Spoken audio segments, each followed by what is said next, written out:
Assalamualaikum warahmatullahi wabarakatuh.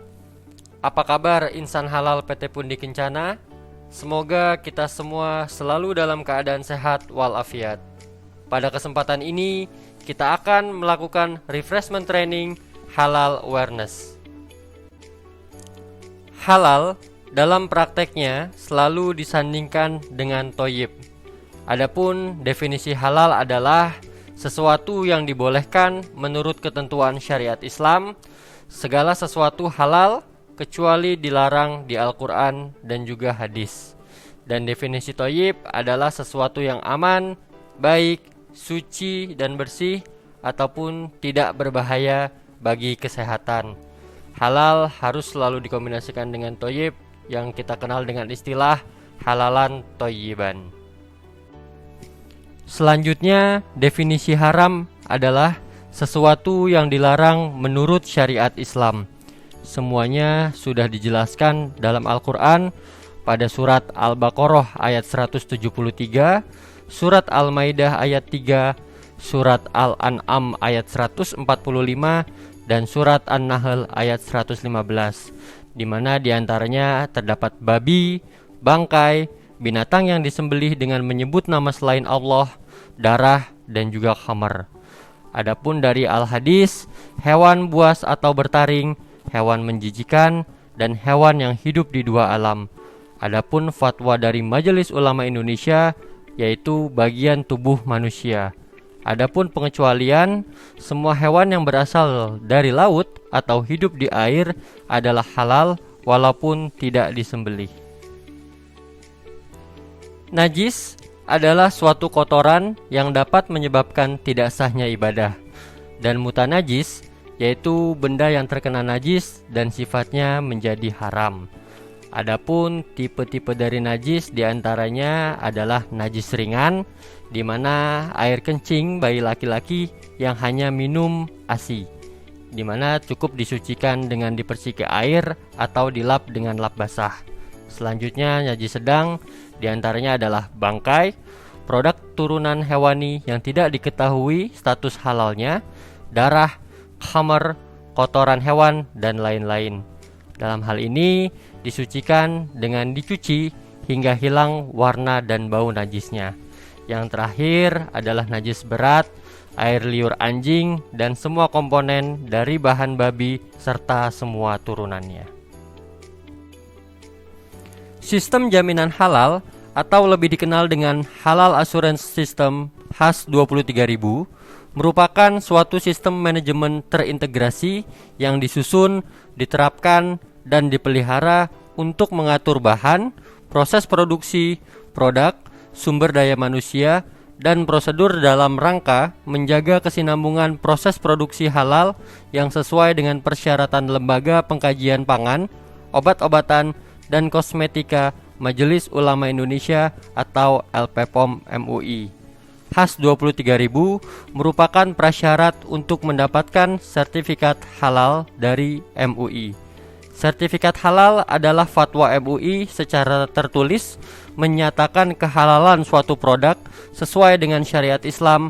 Pemberian sertifikat halal pada pangan, obat-obatan, dan kosmetika untuk melindungi konsumen muslim terhadap produk yang tidak halal. Adapun latar belakang sertifikasi halal ialah karena adanya kebutuhan pasar akan produk-produk halal. Contohnya seperti survei yang dilakukan oleh Pew Research Report di tahun 2020, populasi muslim di dunia sekitar 24,9% atau 1,9 miliar penduduk.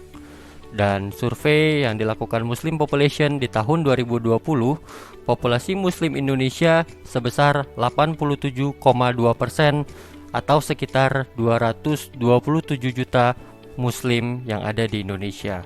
Karena itu, kehalalan suatu produk selalu menjadi isu yang sensitif di Indonesia. Dan berikut ini adalah 11 kriteria sistem jaminan halal HAS 23000. Yang pertama adalah kebijakan halal, kedua tim manajemen halal, ketiga pelatihan, keempat bahan, kelima produk, Keenam, fasilitas produksi. Ketujuh, prosedur tertulis aktivitas kritis. Kedelapan, kemampuan telusur. Kesembilan, penanganan produk tidak memenuhi kriteria. Kesepuluh, audit internal. Dan yang terakhir, ke-11, kaji ulang manajemen. Berikut tim manajemen halal internal PT Pundi Kencana, di mana Bapak Arsyadianto selaku koordinator manajemen halal internal dan beberapa rekan lainnya selaku manajemen halal internal di bagian masing-masing. Adapun dasar dari sertifikasi halal adalah hadis yang diriwayatkan oleh Bukhari dan Muslim yang terjemahannya adalah sebagai berikut. Sesungguhnya yang halal itu jelas, sebagaimana yang haram pun juga jelas. Di antara keduanya terdapat perkara syubhat atau yang masih samar, yang tidak diketahui oleh kebanyakan orang. Barang siapa menjaga diri dari perkara yang syubhat, itu berarti ia telah menjaga agama dan kehormatannya. Barang siapa yang terjatuh kepada yang syubhat, berarti ia telah terjatuh dalam yang haram, dan seterusnya. Sehingga kemudian halal, haram, dan syubhat menjadi latar belakang sertifikasi halal. Secara umum, bahan yang halal berasal dari bahan-bahan seperti tanaman, binatang laut, bahan tambang, dan kimia. Sedangkan syubhat dapat muncul dari produk olahan teknologi dan kompleksitas bahan, sehingga bahan yang seperti ini membutuhkan fatwa mengenai kehalalannya. Dan secara ringkas, pengertian produk halal adalah produk yang diproduksi dari bahan halal dalam fasilitas yang tidak terkontaminasi bahan haram ataupun najis. Penjelasan terkait bahan, diantaranya terdapat lingkup bahan, yaitu bahan baku ataupun raw material, dan bahan tambahan yang biasa kita kenal dengan istilah aditif, dan juga kemasan, pelumas, grease, ataupun sanitizer yang memungkinkan kontak dengan bahan ataupun produk. Kriteria bahan yang pasti tidak berasal dari bahan yang haram dan juga najis. Yang pasti bahan memenuhi kriteria terkait asal-usul atau penggunaannya, persyaratan kecukupan dokumen bahan itu sendiri, dan juga ketersediaan mekanisme untuk monitoring masa berlaku dokumen bahan. Berikut ini peluang penggunaan bahan haram, yaitu babi dan juga turunannya. Contohnya seperti bulu, kulit, tulang, gelatin, jeroan, lemak, dan juga daging, di mana aspek-aspek tersebut dapat digunakan untuk memproduksi produk-produk tertentu. Adapun contoh hasil olahan teknologi yang menggunakan bahan haram diantaranya adalah bangkai hewan ternak ataupun unggas, khamar, organ tubuh manusia, binatang buas, dan juga darah.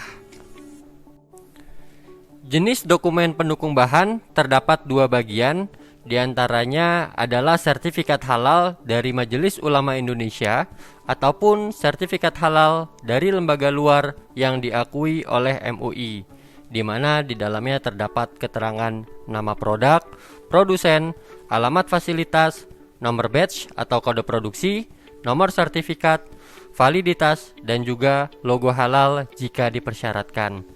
Selanjutnya, selain sertifikat halal, ada juga flowchart, spesifikasi produk, COA, halal kuesioner, persyaratan atau pernyataan bebas babi, dokumen pendukung lain, dan juga diterbitkan oleh produsen. Salah satu proses seleksi bahan ialah seleksi bahan baru, termasuk di dalamnya adalah bahan lama yang telah terjadi perubahan.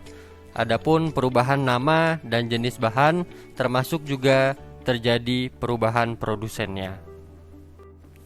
Berikut ini adalah panduan dalam pemberian nama dan juga simbol terhadap produk, di mana tidak menggunakan nama minuman yang beralkohol.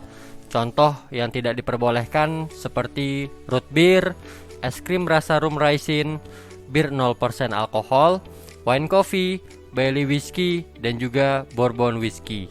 Contoh yang diperbolehkan, bir peletok, koktail mojito, vanilla bourbon, ataupun barley syrup, di mana penamaan tersebut sudah umum dan tidak menggunakan bahan haram. Ataupun untuk menunjukkan warna pada produk kosmetik adalah red wine color. Dan tidak menggunakan nama hewan babi ataupun anjing. Contoh yang tidak diperbolehkan adalah bacon, ham, cunyuk atau churro, babi panggang, dan juga hotdog. Contoh yang diperbolehkan adalah bakmi, bakso, bakwan, bakpia, dan juga bakpao. Selanjutnya, tidak mengarah pada hal yang menimbulkan kekufuran ataupun kebatilan dan juga kemaksiatan atau yang berkonotasi negatif. Contoh yang tidak diperbolehkan seperti coklat Valentine, Santa Claus Frappuccino, kue Natal, mie setan, mie iblis, es pocong, gambar ataupun bentuk wanita erotis ataupun porno. Contoh yang diperbolehkan seperti nama dan bentuk biskuit, gingerman, dan snowman, kata-kata gongsi facai, cap gomeh seperti lontong cap gomeh, mie gongsi facai, ataupun kemasan luar dengan tulisan Selamat Natal, Valentine, dan lain-lain selama tidak ada logo halalnya, ataupun red Valentine color yang menunjukkan warna pada produk kosmetik. Karakteristik atau profil sensori produk yang pasti tidak memiliki rasa ataupun bau yang mengarah pada produk haram ataupun beralkohol. Contohnya seperti minuman yang memiliki bau atau rasa seperti bir tidak dapat disertifikasi meskipun dibuat dari bahan yang halal. Dan berikut ini adalah panduan untuk bentuk atau kemasan produk. Contohnya, tidak menggunakan bentuk babi atau anjing dengan berbagai desainnya. Tidak menggunakan kemasan bergambar babi atau anjing sebagai fokus utama. Seperti pada contoh gambar berikut ini, sebelah kiri contoh babi menjadi fokus utama, itu tidak diperbolehkan.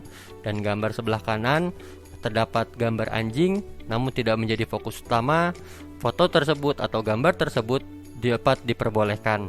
Dan yang pasti tidak menggunakan bentuk produk ataupun bentuk kemasan atau label yang menggambarkan sifat erotis, vulgar, atau porno, kecuali yang menjelaskan kegunaan produk seperti pembalut wanita.